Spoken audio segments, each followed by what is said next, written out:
여친은 제가 달려들자 술상에 있던 와인병으로 제 머리를 후려갈겼습니다. 제 머리에서 피가 철철 흘렀죠. 전 정신이 아득해져서 쓰러졌고 구급차에 실려서 그날 밤 또 병원으로 갔습니다. 눈을 뜨니까 병원 응급실이었고 그녀는 제 앞에서 훌쩍훌쩍 울고 있더군요. 아무래도 제가 포기해야 할 것 같다는 생각이 들었습니다. 사귀는 동안 한 번도 그녀를 품에 안아본 적이 없었다는 게 사람을 미치게 하더군요. 저도 남자인데 어떻게 1년 동안 한 번도 하지 말라는 건지. 그래도 결혼하기 전 연인 시절에 꼭 한 번은 해야겠어서 마지막으로 한 번 더 시도를 해보기로 했습니다. 바로 여행을 가서 하는 거였죠. 아무래도 여행지에서는 분위기에 취해서 자연스럽게 같이 잠을 자기도 하잖아요. 그래서 그녀랑 단둘이 춘천으로 1박 2일 여행을 가기로 했죠. 그리고 그날 저녁엔 닭갈비에 소주를 드립다 먹인 다음에 곧바로 호텔로 가서 눕혔습니다. 이번엔 절호의 기회라는 생각에 저도 허겁지겁 옷을 벗었죠. 근데 샤워를 하고 나왔는데 그녀가 없는 거 아니겠어요? 제가 전화를 하니까 벌써 택시 타고 집에 갔다는 거예요. 제가 덮칠까 봐서 그랬다는 거죠. 진짜 황당하게도 말이죠. 진짜 더럽고 치사해서 안 자고 만다. 미안해. 결혼하면 그때 실컷 하자. 알았지? 그래도 얼굴이 예쁘니까 다 용서된다는 말은 맞긴 맞았어요. 아직 그녀를 탐해보지 못한 전 하루빨리 그날이 와서 실컷 할 생각에 혼자서 욕구를 꾹꾹 참기로 했죠. 그리고 드디어 결혼식 날짜가 잡혔고 전 일단 예비 장모님과 상견례를 하기로 했습니다. 근데 인생은 진짜 제 마음대로 안 되더군요. 다음날 아침에 거울을 딱 봤는데 앞머리가 휑한 거 아니겠어요. 갑자기 이마 라인이 확 후퇴한 것 같은? 화들짝 놀라가지고 한 걸음에 병원으로 달려갔죠. 원장님이 제 머리를 보더니 고개를 절레절레 흔드시더군요. 아이고, 우려하던 일이 생겨버렸네요. 네? 그게 무슨 말씀이세요, 원장님? 다른 사람 앞머리 라인을 심었을 때 나타나는 부작용인데 혹시 그분 대머리 유전자 아닌가요? 지금 보니까 앞머리 탈락이 진행되고 있어요. 그것도 급속하게. 말도 안 돼요. 제가 그 형 아빠까지 만나고 왔는데. 일단 한번 그때 모낭 주신 분 만나보세요. 분명히 선대 유전이 있을 겁니다. 그리고 제가 모낭을 돈 받고 준 형을 만나서 물었죠. 당신 아버지 대머리 아니고 당신도 대머리 아니지 않냐고. 그는 제가 무슨 말을 하려는지 눈치를 깐 것 같았어요. 우물쭈물 하더군요. 제가 뭔가 낌새가 이상해서 계속 재촉해서 물었더니 슬금슬금 말을 꺼내는데 진짜 미안. 사실 너한테 말 다 못했는데 우리 할아버지가 대머리야. 뭐라고? 근데 왜 말을 안 한 건데? 간혹 한 대 걸려서 나오는 경우도 있으니까 난 안 나왔나 싶었지. 그게 무슨 개소리야. 나 지금 이 앞머리 빠지고 있거든. 이거 어떡할 건데요? 나 다음 주가 상견례라고. 미안하게 됐다. 일단 모자 쓰고 나가봐라. 미치겠네. 당장 내 돈 내놔 이 사기꾼아. 전 완전 절망했습니다. 이대로라면 제 머리를 보고 분명히 여친도 예비 장모님도 제가 탈모이고 곧 대머리가 될 거라는 걸 알 테니까요. 원장님은 수술을 다시 해보긴 하겠지만 시간이 걸릴 거라고 하더군요. 전 일단 급한 대로 결혼을 한 뒤에 수술 날짜를 다시 잡아보기로 했죠. 상견례에는 가발을 쓰고 나가기로 했고요. 그리고 마침 상견례 날이 되었습니다. 여친이 절 보더니 고개를 갸우뚱하더군요. 아니, 오늘 머리에 힘 좀 줬네? 오늘 드라이를 좀 했더니 아무튼 멋져. 얼른 들어가자. 엄마가 기다리고 계셔. 그리고 레스토랑엔 김연아를 닮은 그녀만큼 아름다운 장모님이 앉아 계셨습니다. 제 여친이 왜 김연아라고 하는지 알겠더군요. 장모님은 세련된 샤넬 투피스에 머리를 올린 머리를 해가지고 누가 보면 40대처럼 보일 정도였으니까요. 어서 와요, 예비사위님. 어휴, 아주 듬직하게 생겼네. 처음 뵙겠습니다. 말씀 많이 들었습니다. 그 순간 저도 모르게 고개를 숙여서 인사를 하려다가 가발이 벗겨질 뻔했지 뭐예요. 진땀을 흘리면서 인사를 하고 겨우 자리에 앉았죠. 아무래도 상견례 자리이니만큼 이런저런 진중한 대화들이 오가는 가운데 전 머리에서 땀이 나서 가발이 자꾸 움직이는 바람에 여간 신경 쓰이는 게 아니었어요. 밥이 코로 들어가는지 입으로 들어가는지도 몰랐죠. 그렇게 무사히 상견례를 마치는가 싶었는데 그만 일이 터지고 말았죠. 식사가 다 끝나고 장모님이 신발을 신으려고 하시는데 운동화를 신고 오셨더라고요. 샤넬 원피스에 운동화라니, 패션 센스가 정말 좋으셨지만 몸을 굽혀서 끈을 묶으시는 걸 보고 저도 모르게 허리를 숙여서 운동화 끈을 대신 묶어드렸습니다. 아이고, 정말 다정하네. 이렇게 다정한 남편하고 살아서 얼마나 별 말씀을요. 그런데 저 장모님 표정이 왜 그러신지요? 자네 지금 머리가. 네? 제 머리가 왜? 저도 모르는 사이에 가발이 벗겨진 거였어요. 가발이 땀 때문에 스르륵 흘러내리고 전 결국 앞머리가 탈락되고 있는 공허한 얼굴을 들키고 말았죠.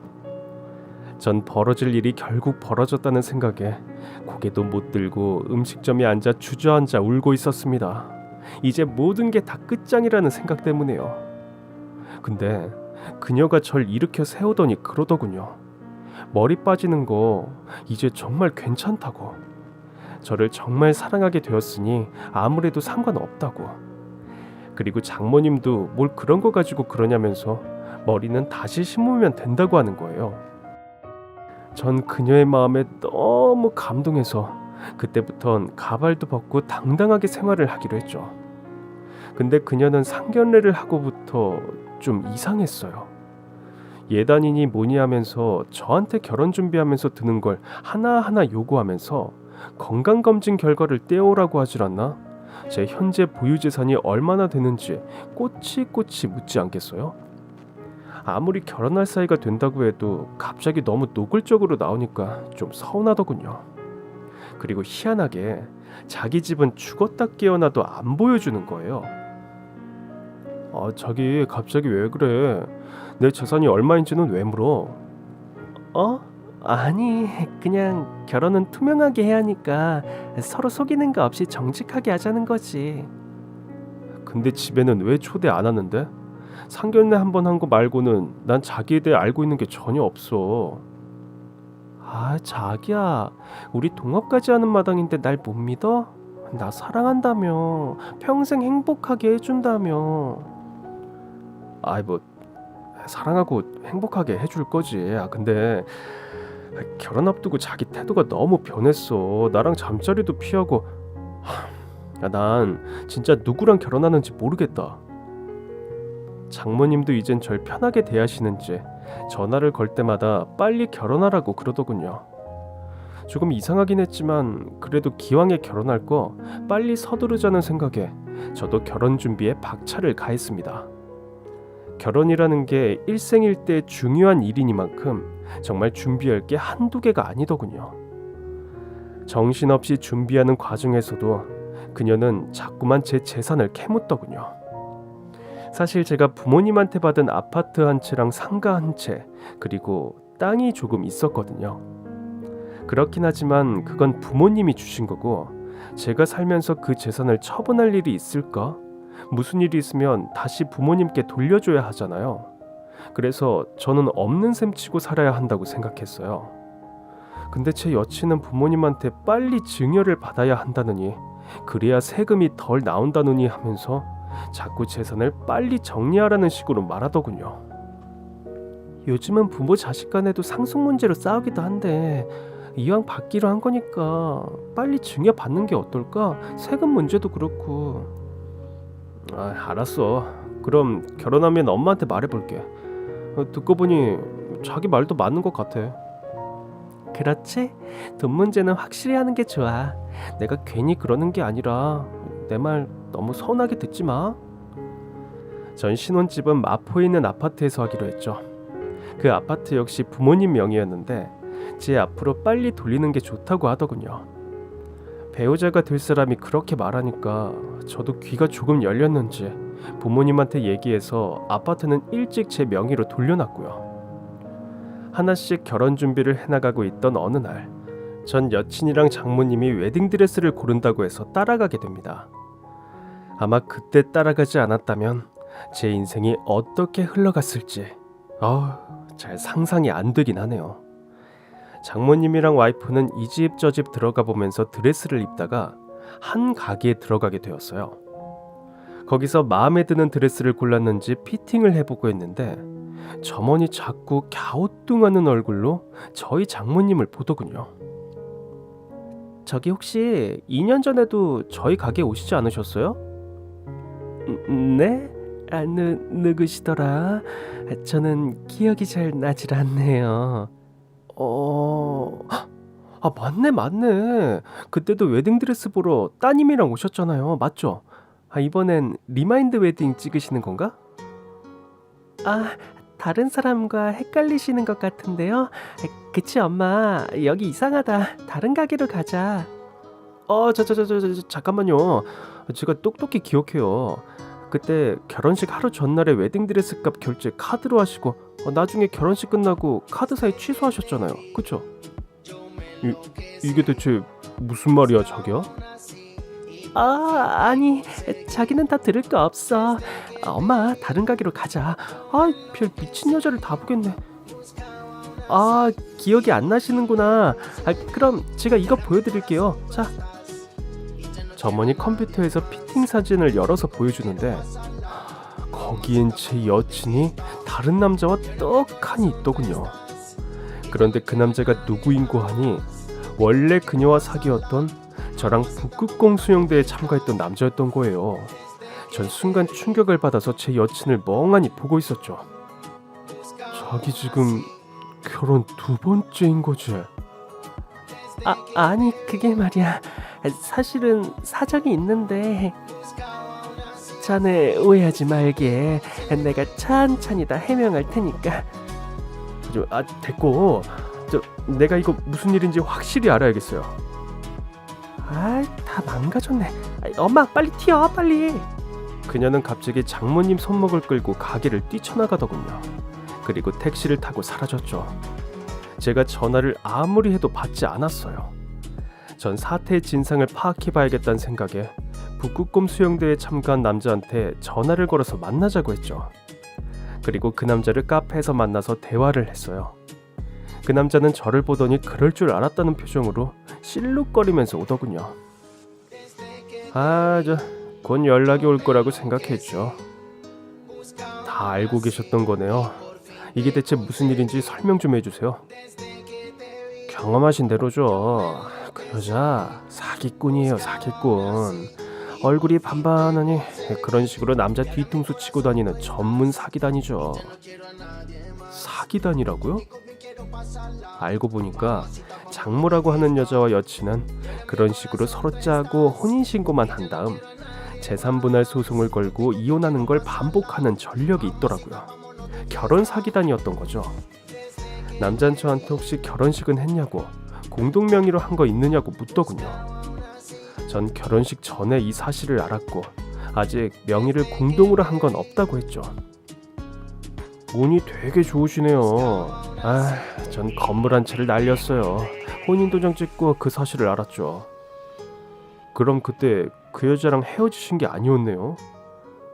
네, 아마 그쪽 만나면서도 저랑 결혼식 올렸을 겁니다. 그걸 치밀하게 숨기고 한 거죠. 와, 이런 미친 모녀가 있나. 이 사기꾼들 다 잡아야죠. 안 그래요? 이걸 알았으니 아마 집을 싹 비웠겠죠. 전입신고도 다른 데 했을 거고요. 전화 걸어보세요. 그 남자 말대로 다시 전화를 거니 받질 않더군요. 전 애초에 여친 집을 몰랐기 때문에 다음날 함께 운영했던 동대문 매장으로 갔더니 가게가 텅 비어있는 거예요. 옆 호수 사장님 말이 전날 밤에 짐을 모두 빼고 갔다고 하더군요. 전 돈을 사기당하진 않았지만 결혼 사기를 당한 건 맞았기 때문에 이 여자를 경찰에 신고했습니다.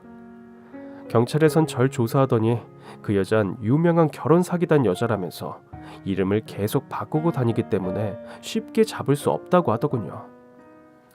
주변에선 제가 결혼 사기를 당했다는 걸 알고 절 위로하면서 이제 그만 잊고 다른 여자 빨리 만나라고 하지만 저는 어처구니가 없고 황당해서 매일 잠을 잘 수가 없었어요.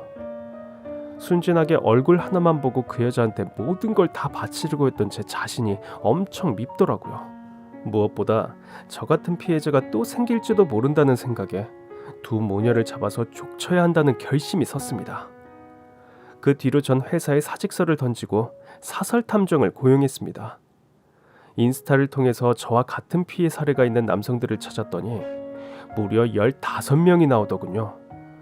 패턴은 같았습니다. 두 모녀가 주로 저한테 썼던 것처럼 우연을 가정한 교통사고를 수법으로 쓴다는 공통점이 있었죠. 피해자들은 전국에 걸쳐 있었는데 다들 금전적, 정신적 피해를 당한 사람들이었어요. 전 피해자들을 위한 인터넷 카페를 개설하고 나서 전국망을 구축했습니다. 혹시라도 비슷한 피해가 들어오면 바로 힘을 합쳐서 그 여자를 잡아내기로요. 그리고 3개월 정도 지났는데 제 인스타로 DM이 하나 날라오더군요. 제 인스타글을 보고 결혼 사기에 대해 알고 있던 남자인데 자기가 최근에 만나는 여자가 그 여자 같다면서 한번 봐달라는 거예요.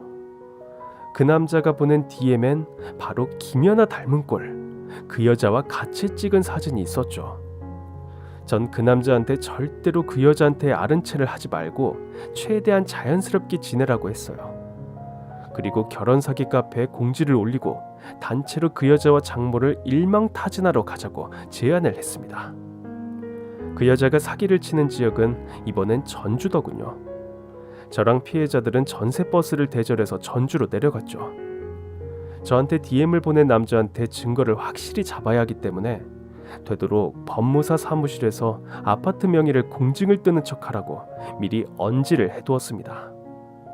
제가 도착했을 땐 이미 공증이 끝난 이후더군요. 법무사한테는 미리 연락해둔 대로 자리를 피해달라고 했고 저랑 피해자들은 법무사 사무실을 급습했죠. 그 여자는 장모라고 하는 여자랑 둘이 앉아있더군요. 뭐야, 여기는 어떻게 알고 찾아온 거야? 얼굴 수술하고 이름 바꾸면 못 찾을 줄 알았냐? 이 사기꾼이나. 무슨 소리야? 당신 누군데? 잡았대도 소용없어. 여기 증거가 한 트럭 있거든. 네가 사기치고 간 피해자들 다 데리고 왔어.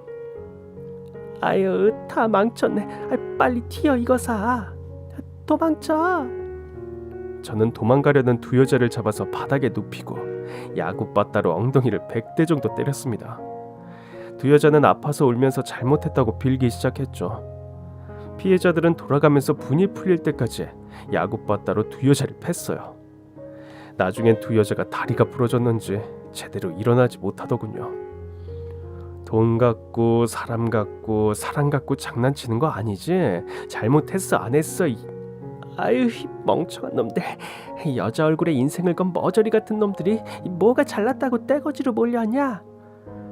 그래, 우리가 등신이지. 근데 너는 벌을 좀 받아야 돼. 아이고, 우리가 잘못했어요. 잘못했으니까 제발 그만 좀 때려요. 피해자들은 미리 접수해둔 고소장을 토대로 경찰에 신고를 했고 두 모녀를 감옥에 쳐넣었습니다. 경찰에선 아마 징역 20년 정도는 거뜬할 거라고 하더군요. 근데 문제는 따로 있었어요. 두 모녀가 피해자들한테 걷어간 재산은 환수할 방법이 없다는 거죠. 이미 그들이 다른 법인 명의로 빼돌린 것도 있고 일부는 현금으로 청산을 했기 때문이에요. 두 모녀 때문에 전 재산을 잃은 사람도 있었기 때문에 이 부분은 심각한 문제였습니다. 그래서 제가 구속되어서 감옥에 있는 사고녀를 면회하려고 했어요. 그랬더니 주변 피해자들이 하나같이 걱정하더군요. 과연 모녀가 탄원서 때문에 돈을 나누려고 하겠느냐는 거예요. 둘 다 입을 꼭 다물 거라고 하더군요. 하지만 저한테도 다 계획이 있었죠. 네가 갖고 있는 재산 넘긴다고 하면 우리가 탄원서 써줄 수 있어. 그럼 형량이 최소 10년은 줄어들 거야. 미친, 20년만 버티면 되는데 내가 미쳤냐? 그 돈 다 내 건데? 그래, 내가 너희 엄마가 탄원서로 10년 먼저 나가게 되면 네 돈은 누구 거게? 우리 엄마가 날 배신할 리 없어. 너네 엄마 각서 쓴 거 보여줄까?